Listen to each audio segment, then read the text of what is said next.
I noticed recently that ITV had released its Hotshots video for the Champion of Champions, a combination of the very best shots from the event, mixed in with seemingly the first clips they could find when they clearly got bored looking. And then there's Bingtao, but we'll get to him later. Although possibly it's just me, so how do we work out if these shots are in fact any good, and which of them is the best? So I thought I'd find out by attempting to play all of them myself.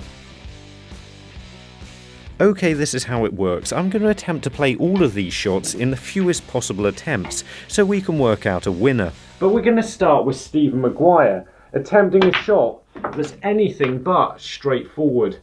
I think the first thing to point out is he was 2-0 down against Ryan Day here, so this shot really had to come off. To play this, you need to put a lot of backspin on the cue ball and judge the cannon perfectly to finish on the black. I nearly got this on my first attempt, but didn't quite hit the cue ball low enough. I was pretty happy to get this after just 3 attempts.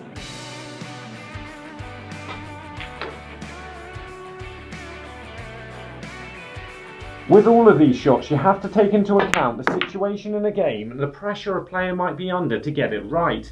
Neil Robertson's clearing up to win the frame against Mark Williams here, which makes it a little bit tougher, but he places the cue ball perfectly on the pink here. It's definitely a pressure shot, but so was Stephen Maguire's, and this one seemed a little bit easier to play, as I got it right first time. Don't get me wrong, I'm really happy to get that first time. It's just not going to be the hardest shot I've got to play today.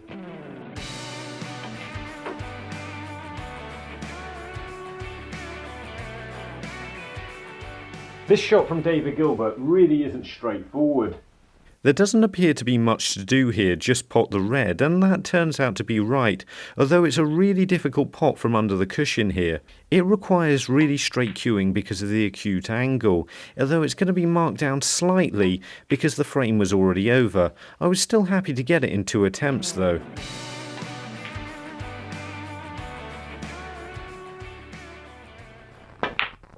Mark Selby now, playing a fairly decent snooker shot. To be fair, this is quite a good pack split. He plays it really well and screws right through them. As long as I pot the black and screw into there, I'm only going to have one go at this because I can't really see it going wrong. This one just requires you to control the power. The harder you hit it, the longer the cue ball's going to take to backspin. So it's all about getting the speed right.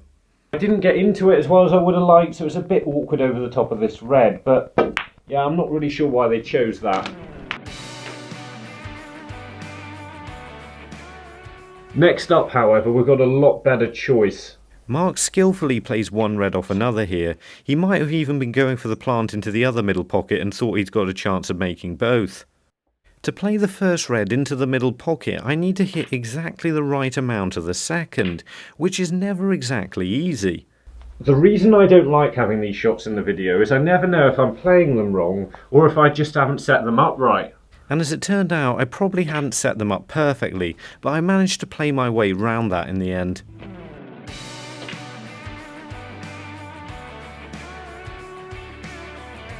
This next shot from Mark Selby is definitely one of the best of the entire tournament. Not only does he pot the red here, but he arcs the cue ball around the blue and screws back for a bolt colour.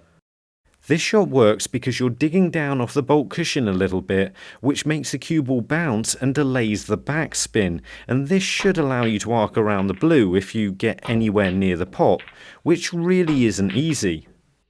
After being so far out on my first few attempts, I was really surprised to see it go in on the 4th, as this is a really tough shot.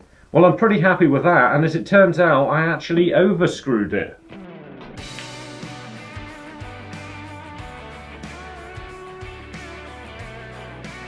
So next up, Bingtao's been left with this tough but makeable mid-range pot. But for some reason, he decides to play safe. Having not watched the match, I really don't know why he decided to turn it down, because it's really unusual for a professional snooker player to refuse a shot like that. Maybe just because it was so early on in the first frame of the tournament and he fancied the safety shot. Either way, he played it really well because this is a really difficult shot to get right. And by opening up the balls completely and leaving the cue ball in behind the blue, it gave him a massive advantage in the frame. However, the yellow is completely in the way here.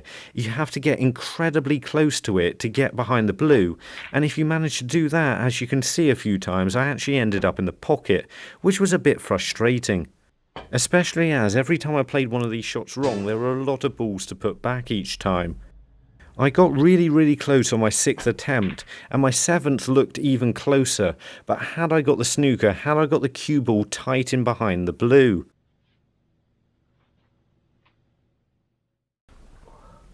Thankfully that's just about got the snooker, because I really don't want to have to play that again.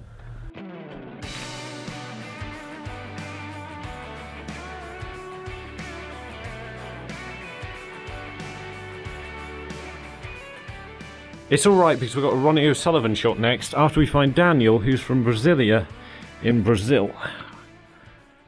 Pin goes in. There we go. Back to shots now that are definitely in the running, because this close one from Ronnie really is tough.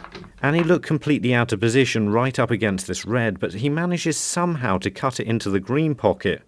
To play this shot, you need to strike down on the cue ball quite a bit to make sure you don't push it, and play it with quite a bit left-hand side to widen the angle. This makes lining upright a little bit harder, so it took me a little while to get everything in the right place. This one might lose a few marks again because the frame was already over, but it's still a really good shot to keep a break going.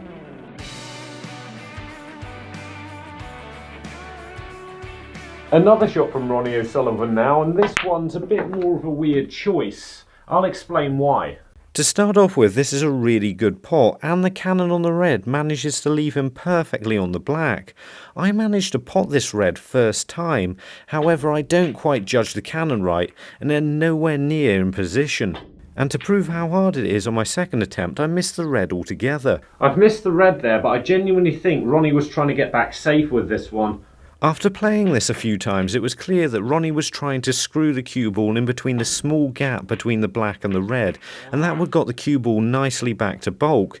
The fact that he hit the red full would have been a disaster had he not have potted the red, but it meant he ended up in perfect position on the black. Trying to recreate this was incredibly frustrating because every single time I got it wrong, I ended up having to put almost all the balls back. Cannoning the red and getting in position on the black was probably the hardest thing to do on this list, but I don't think it's what he was trying. So I'm genuinely not sure how to score this one, really.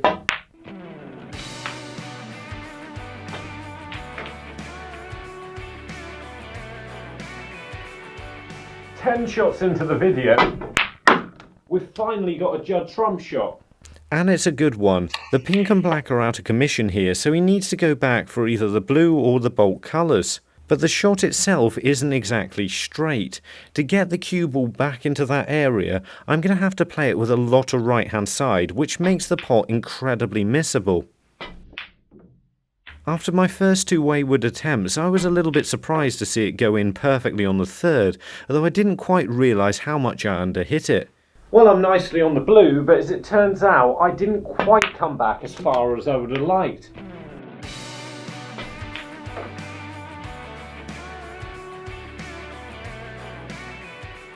Before our next shot, we're just going to find Potier from Samobor, Croatia.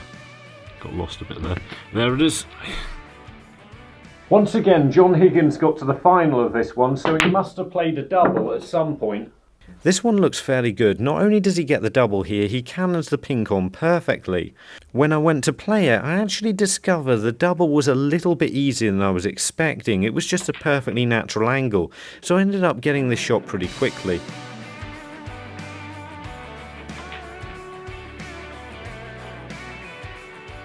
Alright, it looks like we've just about got time for one more shot from Judd.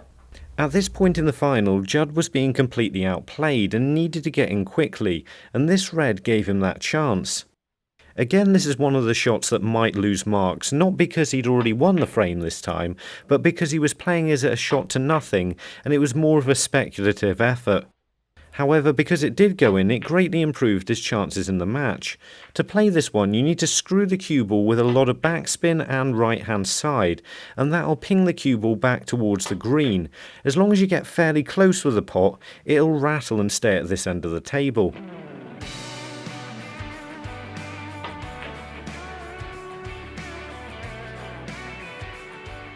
So for the results, third place definitely goes to Judd.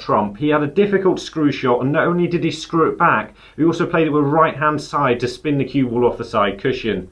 Second goes to Stephen Maguire. This was a really brave shot to take on, and he managed to get himself in perfect position. But I feel the winner was Mark Selby, screwing the cue ball back off the baulk cushion, managing to arc it around the blue and finish nicely on a baulk colour.